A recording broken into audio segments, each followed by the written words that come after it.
கர்த்தருடைய பரிசுத்த நாமத்துக்கு மகிமை உண்டாவதாக. இன்றைய நம்பிக்கையின் விதைகளோடு உங்களை சந்திப்பதில் மகிழ்ச்சி அடைகிறோம். மத்தேயு 9ஆம் அதிகாரம் 20-21 வசனம். அப்பொழுது 12 வருஷமாய் பெரும்பாடுள்ள ஒரு ஸ்திரீ, நான் அவருடைய வஸ்திரத்தை ஆகிலும் தொட்டால் சொஸ்தமாவேன் என்று தன் உள்ளத்தில் எண்ணிக்கொண்டு அவர் பின்னாலே வந்து அவருடைய வஸ்திரத்தின் ஓரத்தை தொட்டார்.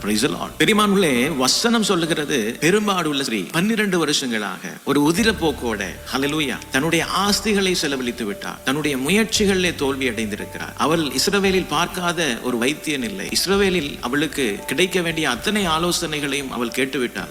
ஆனால் அத்தனை ஆலோசனைகள், அத்தனை முயற்சிகள், அத்தனை பிரயாசங்கள் அனைத்தும் ஹல்லேலூயா ஒரு நம்பிக்கையற்ற நிலைமையை தான் அவருடைய வாழ்க்கையிலே கொண்டு வந்ததோடைய எந்த ஒரு மாற்றமும் இல்லை. ஆனால் இந்த 12 வருஷ முயற்சிக்கு பின்பு அவள் ஒருத்தரை காண்கிறார். அதான் நம்முடைய ஆண்டவராகிய இயேசு கிறிஸ்து.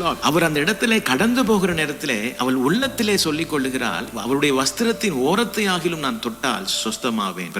பிரியமானவர்களே, இன்று நம்முடைய நிலை கூட இப்படிப்பட்டதாக இருக்கலாம். அநேக வருஷ அந்த பிரயாசத்தின் பலனை வாழ்க்கையிலே பார்க்க முடியாது இருக்கலாம். அநேக எதிர்பார்ப்புகள் நம்முடைய வாழ்க்கையிலே நாங்கள் வைத்திருக்கலாம். ஆனால் எல்லா முயற்சிகளும் அடுத்தடுத்த தோல்வியை நோக்கியே கடந்து செல்லுகிறது போல காணப்படலாம். வாழ்க்கையே ஒரு வெறுத்த ஒரு சூழ்நிலைக்குள்ளாய் நாங்கள் இந்த நாளிலே கடந்து வந்திருக்கலாம். பிரியமானவர்களே, இந்த பெரும்பாடுள்ள ஸ்திரீ நமக்கு ஒரு சுவிசேஷத்தை சொல்லுகிறார். அதுதான் இந்த நாளிலே அவருடைய ஒரு பிரசன்னம் போதும், அவருடைய ஒரு தொடுகை போதும், அவருடைய ஒரு பார்வை போதும் நம்முடைய வாழ்க்கையிலே நாங்கள் இழந்த அத்தனையும் இரட்டிப்பாய் மீட்டுக் கொள்ளுவோம். ஹல்லேலூயா. எங்களுடைய தோற்று போன முயற்சியின் வருஷங்களை நாங்கள் இரட்டிப்பாய் நாங்கள் மீட்டுக் கொள்ளுவோம். பிரியமானவர்களே, கர்த்தர் தாமே இந்த வசனங்களோடு உங்களை ஆசீர்வதித்திருப்பார் என்று நான் விசுவாசிக்கிறேன். தொடர்ந்தும் பைபிள் மரத்தின் வேதத்தியான பகுதிகளோடு இணைந்து கர்த்தருடைய ஆசீர்வாதத்தை பெற்றுக்கொள்ளுங்கள். இந்த பிரியமானவர்களே, இயேசுவின் பிரசன்னத்தை நாடுங்கள். உங்கள் வாழ்க்கையின் சூழ்நிலையில் அத்தனையும் அவர் மாற்றி உங்களை ஆசீர்வதிக்க போகிறார். God bless you.